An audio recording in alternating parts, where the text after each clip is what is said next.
Hello students, welcome to R H chemistry. ದಯವಿಟ್ಟು KEA director ಆಗಿರುವಂಥ Prasanna sir ಅವರಿಗೆ ನನ್ನ ಒಂದು ಸವಿನಯ ವಿನಂತಿ ಇದೆ. ದಯವಿಟ್ಟು ಈ ಒಂದು ವಿಡಿಯೋವನ್ನು ನೀವೇನಾದರೂ ನೋಡಿದರೆ ಅಥವಾ KEAಲಿ ಇರೋರು ನೋಡಿದರೆ ದಯವಿಟ್ಟು ನಮ್ಮ ಕ್ವಶನ್ಗಳಿಗೆ ಆನ್ಸರನ್ನು ಕೊಡಿ, ಕ್ಲಾರಿಟಿಯನ್ನು ಕೊಡಿ. That is enough for us. So ಯಾಕೆ ಹೇಳ್ತಾ ಇದ್ದೀನಿ ಅಂದರೆ, ಈ ಒಂದು ವಿಡಿಯೋದಲ್ಲಿ ನೋಡೋಣಂತೆ ಫಸ್ಟ್ ರೌಂಡಲ್ಲಿ ಯಾರ್ಯಾರು ಚಾಯ್ಸ್ 2 ಅನ್ನು ಸೆಲೆಕ್ಟ್ ಮಾಡ್ಕೊಂಡಿದ್ದಾರೆ ಅಂತಹ MBBS ವಿದ್ಯಾರ್ಥಿಗಳು ಕರೆಕ್ಟಾಗಿ ವಿಡಿಯೋವನ್ನು ಕರೆಕ್ಟನ್ನು ಹೇಳೋದನ್ನು ಕೇಳಿಸ್ಕೊಳ್ಳಿ. ಸೊ ಇದು ಯಾರಿಗೆ ಈ ವಿಡಿಯೋ ಸಂಬಂಧಪಟ್ಟಿದ್ದು ಅಂದರೆ, MBBS ಸೆಲೆಕ್ಟ್ ಅಂದರೆ ಅಲಾಟ್ ಆಗಿರುವಂತಹ ವಿದ್ಯಾರ್ಥಿಗಳು ಚಾಯ್ಸ್ 2 ಅನ್ನು ತೆಗೆದುಕೊಂಡಿರುವಂತಹ ಗೌರ್ಮೆಂಟ್ ಇನ್ ಪ್ರೈವೇಟ್ ಕ್ಯಾಟಗರಿ ಸ್ಟೂಡೆಂಟ್ಸ್ಗಳು ಮಾತ್ರ ಈ ಒಂದು ವಿಡಿಯೋವನ್ನು ನೋಡಬೇಕು. ಅಂದರೆ ನಿಮಗೆ ಮೊದಲನೇ ಸುತ್ತಿನಲ್ಲಿ ಖಾಸಗಿ ಕಾಲೇಜುಗಳಲ್ಲಿ ಸರ್ಕಾರಿ ಕೋಟದ ವೈದ್ಯಕೀಯ ಸೀಟು ಅಥವಾ ಖಾಸಗಿ ಕೋಟದ ವೈದ್ಯಕೀಯ ಸೀಟುಗಳು ನಿಮಗೆ ಬಂದಿದ್ದರೆ, ಚಾಯ್ಸ್ 2 ಅನ್ನು ಸೆಲೆಕ್ಟ್ ಮಾಡ್ಕೊಂಡಿದ್ರೆ ಈ ಒಂದು ವಿಡಿಯೋ ನಿಮಗಾಗಿ KE ಅವರ ಮುಂದೆ ನನ್ನ ಒಂದೆರಡು ಕ್ವಶನ್ಗಳು.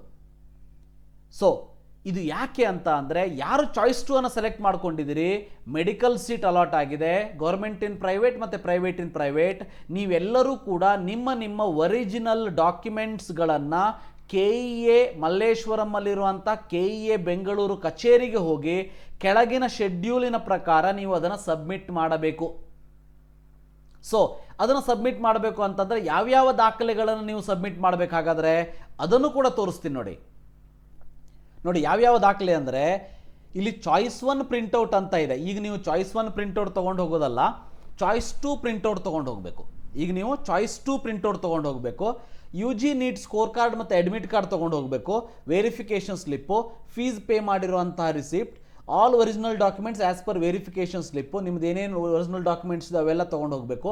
Annexure 1, 2 photo copy, annexure 9 rural service bond ತೊಗೊಂಡು ಹೋಗಬೇಕು. ಸೊ ಈಗ ಶೆಡ್ಯೂಲನ್ನು ನೋಡ್ಕೊಂಡು ಬನ್ನಿ. ಶೆಡ್ಯೂಲ್ ಹೇಗಿದೆ ಅಂದರೆ, 9ನೇ ತಾರೀಕು ಮಂಡೇ ನೋಡಿ, ಇವತ್ತು ಫ್ರೈಡೇ, ನಾಳೆ complete holiday, Sunday complete holiday. 9ನೇ ತಾರೀಕು ಬೆಳಗ್ಗೆ 10:30ಕ್ಕೆ ನೀವು KE ಆಫೀಸಲ್ಲಿರಬೇಕು. Rank number 1 to 30,000, 1 to 50,000, 1 PM to 3 PM ನೀವು KE ಆಫೀಸಲ್ಲಿರಬೇಕು ಸಬ್ಮಿಟ್ ಮಾಡೋದಕ್ಕೆ. 50,000 to 60,000 3 PM ಆನ್ವರ್ಡ್ಸ್ ಇರಬೇಕು. 10th 60,000 to 70. ಸೊ ಇಲ್ಲಿ ನೋಡಿ, 60,000 to 70, 70 to 80. So 1 PM to 3 PM. 10th 80,000 to 90,000 3 PM onwards. 2:45 PM report ಮಾಡ್ಕೋಬೇಕು. 3 PM ಆನ್ವರ್ಡ್ಸ್ ನೀವು 10ನೇ ತಾರೀಕು ಇರಬೇಕು. ಅದೇ ರೀತಿ 90,000ದಿಂದ 1,80,000ವರೆಗೆ 11ನೇ ತಾರೀಕು, 12ನೇ ತಾರೀಕು 18,000, 1,80,000ದಿಂದ ಲಾಸ್ಟ್ ರ್ಯಾಂಕ್ವರೆಗೆ ಕೊಟ್ಟಿರುವಂಥದ್ದು. ಇವೆಲ್ಲ ಕರೆನೇ, ನಾವು ನಿಜವಾಗಿ ಹೋಗೋಣಂತೆ ಎಲ್ಲ ಮಾಡೋಣಂತೆ. ಬಟ್ ಇಲ್ಲಿ 2 ಇಂಪಾರ್ಟೆಂಟ್ ಪಾಯಿಂಟ್ಸ್ ಏನಿದೆ ನೋಡಿ. ಇದು ಹರಿಬರಿಯಲ್ಲಿ ಈ KE ಅವರು ಇಷ್ಟು ಯಾಕೆ ಹರಿಬರಿಯಲ್ಲಿ ಮಾಡ್ತಾ ಇದ್ದಾರೆ? ಇಷ್ಟು ಮಾಡೋದೇ ಆಗಿದ್ದರೆ ನಮಗೆ 1 ವೀಕ್ ಮುಂಚೆ ಶೆಡ್ಯೂಲ್ ಕೊಡ್ಬೋದಾಗಿತ್ತಲ್ವಾ. ನಾವು ಬಸ್ ಬುಕ್ ಮಾಡ್ಕೊಳ್ಬೇಕು, ಭಾಳ ದೂರ ಇದ್ದೀವಿ, ನಾವು ರಾಯಚೂರಲ್ಲಿ ಇದ್ದಿರ್ತೀವಿ, ಗುಲ್ಬರ್ಗದಲ್ಲಿದ್ದಿರ್ತೀವಿ, ಧಾರವಾಡದಲ್ಲಿದ್ದಿರ್ತೀವಿ. ಸೊ ನಾವು ಬಸ್ಸನ್ನು ಬುಕ್ ಮಾಡ್ಕೋಬೇಕು. ಪ್ರಸನ್ನ ಸರ್ ನೀವೇ ಆನ್ಸರ್ ಕೊಡಿ. ಈ ಒಂದು ಗಣೇಶ ಹಬ್ಬದ ಸಂದರ್ಭದಲ್ಲಿ, ಅದು ಸಂಡೇ ನೋಡಿ, ನಾಳೆ ನಾಡಿದ್ದು ಸೂಟಿ ಇದೆ ಹೌದಾ, ಎಲ್ಲರೂ ಕೂಡ ತಮ್ಮ ತಮ್ಮ ಕೆಲಸಕ್ಕೆ ಸೋಮವಾರ ಹಿಂತಿರುಗಲೇಬೇಕು. ಅವರೆಲ್ಲರೂ ಕೂಡ ಆಲ್ರೆಡಿ 8ನೇ ತಾರೀಕು ರಾತ್ರಿ ತಮ್ಮ ಒಂದು ಬಸ್ಸನ್ನು ಬುಕ್ ಮಾಡ್ಕೊಂಡಿರ್ತಾರೆ. ಸೊ ಇನ್ ಬಿಟ್ವೀನ್ ನಾವು ಇವತ್ತು ಬುಕ್ ಮಾಡ್ಕೋಬೇಕಂದ್ರೆ ನಮಗೆ ಯಾವ ಟ್ರೈನ್ ಸಿಗಬೇಕು, ಯಾವ ಬಸ್ ಸಿಗಬೇಕು, ಅಥವಾ ಎಲ್ಲರೂ ಕೂಡ ದುಡ್ಡು ನಮ್ಮ ಹತ್ರ ಇಲ್ಲ, ಹೇಗೋ ಮೆಡಿಕಲ್ ಸೀಟಿಗೆ ದುಡ್ಡು ಹೊಂದೋದಕ್ಕೇ ಆಗಲಿಲ್ಲ ನಮಗೆ, ಅಂಥದ್ರಲ್ಲಿ ಏರೋಪ್ಲೇನ್ ತೊಗೊಂಡಂತೂ ಬರೋದಕ್ಕಾಗೋದಿಲ್ಲ. ಇಂಥ ಸಂದರ್ಭದಲ್ಲಿ ಅಟ್ಲೀಸ್ಟ್ ಇದನ್ನು 1 ದಿವಸ ಮುಂದಕ್ಕೆ ಹಾಕಬೇಕು KE ಅವರು. ಪ್ರಸನ್ನ ಸರಲ್ಲಿ ಅಥವಾ KE ಅವರಲ್ಲಿ ನನ್ನ ಸವಿನಯ ವಿನಂತಿ. ಇದು ಪ್ರತಿಯೊಬ್ಬ ವಿದ್ಯಾರ್ಥಿಯ ವಿನಂತಿ ಅನ್ನೋದು ಗೊತ್ತಿರಲಿ. ಸೊ ಯಾಕೆ ಅಂದರೆ, ಮೊದಲನೇದಾಗಿ 8ನೇ ತಾರೀಕು ರಾತ್ರಿ ನಿಮಗೆ ಯಾವುದೇ ಬಸ್ಸು ಸಿಗೋದಿಲ್ಲ. ಬೆಂಗಳೂರಲ್ಲಿದ್ದವ್ರು ಹೇಗೋ ಹೋಗಿಬಿಡ್ತಾರೆ ಅಥವಾ ತುಮಕೂರಲ್ಲಿದ್ದವ್ರು ಹೇಗೋ ಬರ್ತಾರೆ. ಸೊ ಆದರೆ ನಾವು ದೂರ ಇದ್ದವ್ರು ಏನು ಮಾಡಬೇಕು? ಚಾಯ್ಸ್ 2 ಅನ್ನು ಸೆಲೆಕ್ಟ್ ಮಾಡ್ಕೊಂಡಿದ್ದೆ ತಪ್ಪ ಹಾಗಾದರೆ. ಸೊ ಫೀಸನ್ನು ಪೇ ಮಾಡಿದ್ದೀವಿ, ಚಾಯ್ಸ್ 2 ಅನ್ನು ಪೇ ಮಾಡಿ ಹಾಕಿದ್ದೀವಿ. ಬೇಕಾದರೆ ಇನ್ನೊಂದು 50,000 ಕಾಷನ್ ಡಿಪಾಸಿಟ್ ತೊಗೋತೀರಾ, ಅದನ್ನು ಬೇಕಾದ್ರೆ ಕೊಡೋಣಂತೆ. ಬಟ್ 9ನೇ ತಾರೀಕು ಬೆಳಗ್ಗೆ 10 ಗಂಟೆವರೆಗೆ ಅಲ್ಲಿರಬೇಕಂದ್ರೆ ಮೊದಲನೇದಾಗಿ ನಾವು ಹೇಗೆ ಬರಬೇಕು? ಹೋಗಲಿ, ಗಣೇಶನಂತೂ ಬಿಟ್ಬಿಡೋಣಂತೆ. ಒಂದಷ್ಟು ಮನೆಯಲ್ಲಿ 2ನೇ ದಿವಸ ಗಣೇಶನ ಮುಳಿಸ್ತಾರೆ, 3ನೇ ದಿವಸ ಮುಳಿಸ್ತಾರೆ, 5ನೇ ದಿವಸ ಮುಳಿಸ್ತಾರೆ. ಈ ಸಲ ಗಣೇಶನ ತೊಗೊಂಡು KEಗೆ ಹೋಗೋಣಂತೆ. KE ಅಕ್ಕಪಕ್ಕದಲ್ಲಿ ಯಾವುದಾದ್ರೂ ಬಾವಿ ಇದ್ದರೆ ಅಥವಾ ನೀರಿದ್ದರೆ ಮುಳಿಸೋಣಂತೆ. ಅದು ನಮ್ಗೆ ದೊಡ್ಡ ಕೆಲಸ ಅಲ್ಲ. ಆದರೆ ನಾನೇನು ಕೇಳ್ತಾ ಇದ್ದೀನಿ, ಈ ವಿದ್ಯಾರ್ಥಿಗಳು ಮತ್ತು ಪಾಲಕರು ಹೇಗೆ ಹರಿಬರಿ ಒಳಗೆ ತಯಾರಿಯನ್ನು ಮಾಡ್ಕೋಬೇಕು? ಡಾಕ್ಯುಮೆಂಟ್ಸ್ ಎಲ್ಲದೂ ಇದೆ, ಬಟ್ ಅದರಲ್ಲೂ ಡಾಕ್ಯುಮೆಂಟ್ಸಲ್ಲೂ ಪ್ರಾಬ್ಲಮ್ ಇದೆ. ಅದು ಹೇಳ್ತೀನಿ. ಮೊದಲನೇ ನನ್ನ ಒಂದು ರಿಕ್ವೆಸ್ಟ್ ಇಷ್ಟೇ, ದಯವಿಟ್ಟು ಈ 9ನೇ ತಾರೀಕು ಇರೋದನ್ನು 10ನೇ ತಾರೀಕು ಒಂದು ದಿನ ಮುಂದೆ ಹಾಕಿ. ಸೊ ದ್ಯಾಟ್ ಎಷ್ಟೋ ಬಸ್ಸಸ್ಗಳು ಅಥವಾ ಟ್ರೈನ್ಗಳು ನಮಗೆ 9ನೇ ತಾರೀಕು ರಾತ್ರಿ ಸಿಗಬಹುದು, ಆದರೆ 8ನೇ ತಾರೀಕು ರಾತ್ರಿ ಸಿಗುವಂಥ ಯಾವುದೇ ಸಾಧ್ಯತೆಗಳು ಇಲ್ಲ, ಬಹಳ ಕಡಿಮೆ ಸಾಧ್ಯತೆಗಳು. ಹಾಗಂತೇಳಿ ನಾರ್ಮಲ್ ಬಸ್ಸಲ್ಲಿ ರಾತ್ರಿ ಹೊತ್ತು ಬೆಳಗ್ಗೆ ಬಂದರೆ ಅವನ ಬೆನ್ನೇನಾಗಬೇಕು? ಈಗ ಆಲ್ರೆಡಿ ಮಳೆ ಬಿದ್ದು ಯಾವ ರೋಡು ಸರಿ ಇಲ್ಲ. ರೋಡ್ ಅನ್ನೋದಕ್ಕಿಂತ ಪಾಪ ಡ್ರೈವರ್ಸ್ಗಳು ಆ ಒಂದು ಹೊಂಡವನ್ನು ತಪ್ಪಿಸೋದ್ರಲ್ಲೇ ಹೋಗ್ತಾರೆ. ನಾವು ಬೆನ್ನು ಮುರ್ಕೊಂಡು ಬರಬೇಕಾ KEಗೆ? ಸೊ ನಾನು ಕೇಳ್ತಾ ಇರೋದಿಷ್ಟೇ, 9ನೇ ತಾರೀಕು ಇರುವಂತಹ ಶೆಡ್ಯೂಲನ್ನು ಇಷ್ಟು ಹರಿಬರಿಯಲ್ಲಿ ಮಾಡೋದು ಬೇಡ. ಇಷ್ಟು ದಿನ ವೇಟ್ ಮಾಡಿದ್ದೀವಿ, ದಯವಿಟ್ಟು 10ನೇ ತಾರೀಕಿಗೆ ಹಾಕಿ. ಅಟ್ಲೀಸ್ಟ್ ನಮಗೊಂದು ಬಸ್ಸು ಟ್ರೈನು ಸಿಗ್ತದ, ಬರ್ತೀವಿ. ಸೊ ಇದು ಮೊದಲನೇ ಪ್ರಾಬ್ಲಮ್ಮು. ಎರಡನೇದಾಗಿ ನೋಡಿ, ಅವರು ಕೊಟ್ಟಿರುವಂಥ ಡಾಕ್ಯುಮೆಂಟ್ಸಲ್ಲಿ ಅನೆಕ್ಸರ್ 1 ಮತ್ತು ಅನೆಕ್ಸರ್ 9. ಅನೆಕ್ಸರ್ 1 ಮತ್ತು 9 ಹಾಗಾದರೆ ತೊಗೊಂಡು ಬರಬೇಕೋ ಬೇಡವೋ ಅದನ್ನು ಹೇಳಿಬಿಡಿ. KE ಅವರೇ ದಯವಿಟ್ಟು ನಮಗೆ ತಿಳಿಸ್ಕೊಡಿ. ಯಾಕಂದರೆ ತರಬೇಕು ಅಂದರೆ ಮೊದಲನೇದಾಗಿ ಅನೆಕ್ಸರ್ 1 ಮತ್ತು ಅನೆಕ್ಸರ್ 9 ಫಿಲ್ ಮಾಡಬೇಕಾದ್ರೆ ಕಾಲೇಜ್ ಹೆಸರು ಬೇಕು ನಮಗೆ. ಕಾಲೇಜ್ ಹೆಸರನ್ನೇನು ಹಾಕಬೇಕು? ಬ್ಲ್ಯಾಂಕ್ ಬಿಡ್ಲಾ? ಫೈನ್, ಅದನ್ನು ಬ್ಲ್ಯಾಂಕ್ ಬಿಡೋಣಂತೆ. ಅನೆಕ್ಸರ್ 1 and 9 ಮಾಡಿಸೋದಕ್ಕಾದ್ರೂ ಟೈಮ್ ಬೇಕಲ್ಲ ನಮಗೆ. ಅಂದರೆ KEಯ ಮುಂದೆ ಇರುವಂತಹ ಜೆರಾಕ್ಸ್ ಅಂಗಡಿಯಲ್ಲಿ ಇರುವಂತಹ ಅಲ್ಲಿ ಕುಳಿತುಕೊಳ್ಳುವಂಥ ಅಡ್ವೊಕೇಟ್ಸ್ಗಳಾಗಿರ್ಬೋದು, ಅಥವಾ ಅಲ್ಲಿ ಇರುವಂಥವರಿಗೆ ನಾವು ದುಡ್ಡು ಮಾಡಿಕೊಡೋದೇ ಆಗ್ತದೆ 9th ಗೊತ್ತಿರಲಿ. ಯಾಕೆ ಅಂದರೆ ನಾಳೆ ನಮಗೆ ಯಾವುದೇ ಬಾಂಡ್ ಪೇಪರ್ ಸಿಗೋದಿಲ್ಲ. 8th ಸಂಡೇ ನಮಗೆ ಬಾಂಡ್ ಪೇಪರ್ ಸಿಗೋದಿಲ್ಲ. 9th 10ವರೆಗೆ ಬಾಂಡ್ ಪೇಪರ್ ತೊಗೊಂಡು ಟೈಪ್ ಮಾಡಿಸಿ ನೋಟ್ರಿ ಮಾಡಿಸಿ ಅನೆಕ್ಸರ್ನ ಹೆಂಗೆ ತೊಗೊಂಡು ಬರಬೇಕು? ಅಟ್ಲೀಸ್ಟ್ ನಮಗೆ ಮೆನ್ಷನ್ ಮಾಡಿ ಅನೆಕ್ಸರ್ ತೊಗೊಂಡು ಬರೋ ಅವಶ್ಯಕತೆ ಇಲ್ಲ, ಅದನ್ನು ನೀವು ಡೈರೆಕ್ಟಾಗಿ ಕಾಲೇಜಲ್ಲಿ ಕೊಡಿ ಅಂತೇಳಿ. So we are ready to come. Bus ಹೆಂಗೋ ಅರೇಂಜ್ಮೆಂಟ್ ಮಾಡ್ಕೊಳ್ಳೋಣಂತೆ. ಇಷ್ಟು ದಿನ ನಾವು ಏನೋ ಮಾಡ್ಕೊಂಡಿದ್ದೀವಿ, ಏನೋ ಮಾಡೋಣಂತೆ. ಆದರೆ ಅನೆಕ್ಸರ್ ಹೆಂಗೆ ತೊಗೊಂಡು ಬರಬೇಕು?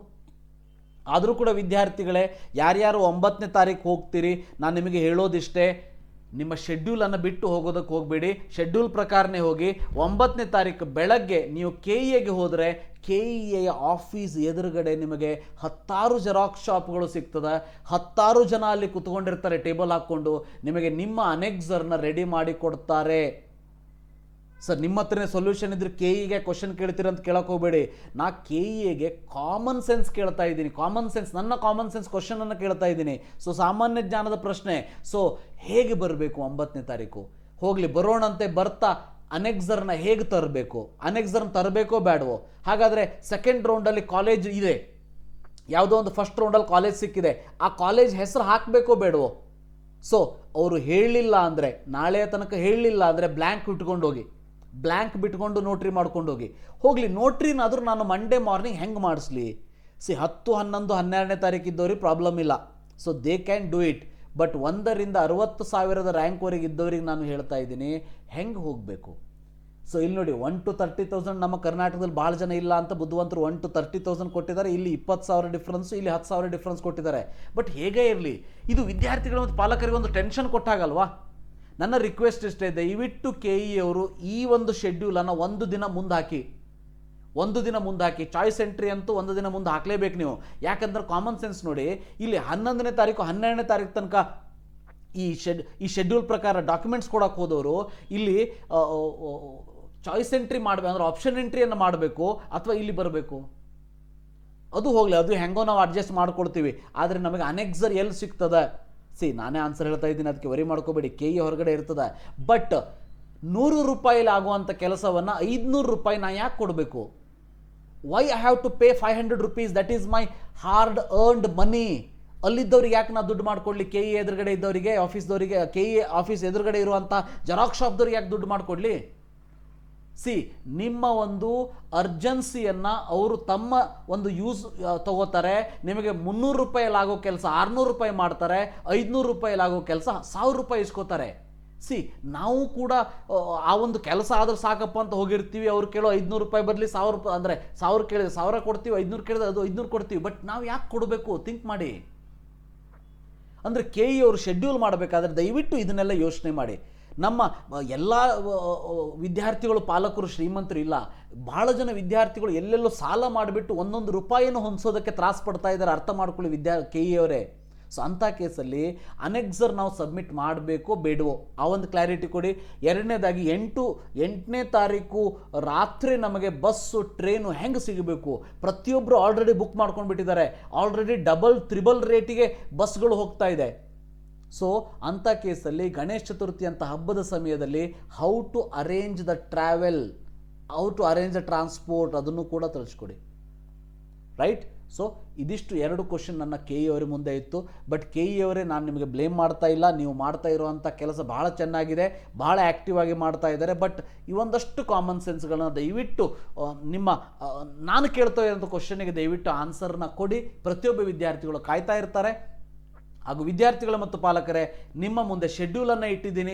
ಶೆಡ್ಯೂಲನ್ನು ಫಾಲೋ ಮಾಡ್ತೀವಿ, ಫಾಲೋ ಮಾಡಿ ಅನ್ನೋದು ನನ್ನ ಒಂದು ಸಜೆಷನ್ನು. ಮಾಡೋದು ಬಿಡೋದು ನಿಮಗೆ ಬಿಟ್ಟಿದ್ದು. ಹಾಗಂತೇಳಿ 9ನೇ ತಾರೀಕು ಹೋಗೋರು 10ನೇ ತಾರೀಕು ಹೋದರೆ ಯಾರೂ ಕೂಡ ನಿಮ್ಮನ್ನು ಹೊರಗೆ ಹಾಕೋದಕ್ಕೆ ಸಾಧ್ಯ ಇಲ್ಲ. ದಯವಿಟ್ಟು ತಿಳ್ಕೊಳ್ಳಿ. ಯಾಕೆ ಅಂದರೆ ಯು ಆರ್ ರೈಟ್, ನಿಮಗೆ ಆ ರೈಟ್ಸ್ ಇದೆ ಮತ್ತು ಯು ಆರ್ ರೈಟ್, ನೀವು ಸರಿಯಾಗಿದ್ದೀರಾ. ಕೆ ಇ ಅವರು ಈ ರೀತಿ ಶೆಡ್ಯೂಲ್ ಕೊಟ್ಟಿರೋದಕ್ಕೆ 8ನೇ ತಾರೀಕು ನಿಮಗೆ ಯಾವುದು ಬಸ್ಸೇ ಸಿಗಲಿಲ್ಲ ಅಂದರೆ ರಾಯಚೂರಿಂದ ನಾನು ಹೆಂಗೆ ಬರಲಿ? ನಡ್ಕೊಂಡು ಬರಲಾ? ಸೈಕಲ್ ತೊಗೊಂಡು ಬರಲೇ? ಬೈಕ್ ತೊಗೊಂಡು ಬರಲೇ? ನಾನು ಕಾರ್ ತೊಗೊಂಡು ಬರಲೇ 5,000 ರೂಪಾಯಿ ಕೊಟ್ಟು? C how it is possible? So ನನ್ನ ಕ್ವಶನ್ ಇಷ್ಟೇ ಕೆ ಇ ಅವರಿಗೆ. ದಯವಿಟ್ಟು ನನ್ನ ರಿಕ್ವೆಸ್ಟ್, 10ನೇ ತಾರೀಕಿಗೆ ಅದನ್ನು ಮುಂದಾಕಿ. ಇಲ್ಲ ಅಂದರೆ 9ನೇ ತಾರೀಕು ಏನು ಕೊಡ್ತಾ ಇದೆ, ಅನೆಕ್ಸರ್ ತರಬೇಕು ಬೇಡವಾ ಅನ್ನೋದನ್ನೋದು ಕೂಡ ತಿಳಿಸ್ಕೊಡಿ. ಅನೆಕ್ಸರ್ ತರಬೇಕು ಅಂದರೆ ನಮಗೆ ಹೆಂಗೆ ಅನೆಕ್ಸರ್ ಮಾಡಿಸ್ಬೇಕು? ನಾವು ಅಟ್ಲೀಸ್ಟ್ 1 ದಿನ ಸಮಯ ಆದರೂ ಬೇಕಲ್ಲ. ಬಾಂಡ್ ತರಬೇಕು, ಈ ಸ್ಟಾಂಪ್ ಪೇಪರ್ ತರಬೇಕು, ಅದರಲ್ಲಿ ಟೈಪ್ ಮಾಡಿಸ್ಬೇಕು, ನೋಟ್ರಿ ಮಾಡಿಸ್ಬೇಕು. ಸೊ ಇಷ್ಟೆಲ್ಲ ಟೈಮ್ ಬೇಕಲ್ವಾ? ಸೊ ಇದನ್ನು ಕೂಡ ಕ್ಲಾರಿಟಿ ಕೊಡಿ ಅಂತ ಕೇಳ್ಕೊಳ್ತಾ ಕೆ ಇ ಎಲ್ಲಿ ಈ ಒಂದು ವಿಡಿಯೋನ ಇಲ್ಲೇ ಮುಗಿಸೋಣಂತೆ. ಬಟ್ ಈ ಒಂದು ವಿಡಿಯೋದಲ್ಲಿ ನಾನು ಹೇಳಿರೋದು ಚಾಯ್ಸ್ 2 ಸೆಲೆಕ್ಟ್ ಮಾಡಿಕೊಂಡಂತಹ ಮೆಡಿಕಲ್ ಕಾಲೇಜ್ ಸಿಕ್ಕಂತಹ MBBS ಗೌರ್ಮೆಂಟ್ ಇನ್ ಪ್ರೈವೇಟ್ ಮತ್ತು ಪ್ರೈವೇಟ್ ಇನ್ ಪ್ರೈವೇಟ್ ಸೀಟ್ ಸಿಕ್ಕಂಥ ವಿದ್ಯಾರ್ಥಿಗಳು ಮಾತ್ರ ಕೆ ಇ ಎಗೆ ಹೋಗಿ ತಮ್ಮ ಮೂಲ ದಾಖಲೆಗಳನ್ನು 2 ಸೆಟ್ ದೃಢೀಕೃತ ಜೆರಾಕ್ಸ್ ಕಾಪಿಯನ್ನು ಮಾಡಿಸಿ, ಅದಕ್ಕೆ ಅಟೆಸ್ಟೇಷನ್ ಮಾಡಿಸಿ 2 ಸೆಟ್ಟನ್ನು ಪ್ಲಸ್ 1 ಒರಿಜಿನಲನ್ನು ತೆಗೆದುಕೊಂಡು ಹೋಗಿ. ಸೊ ಇದಿಷ್ಟು ನಿಮಗೆ ನನ್ನ ಕಡೆಯಿಂದ ಒಂದು information. Thank you for watching. Have a nice day.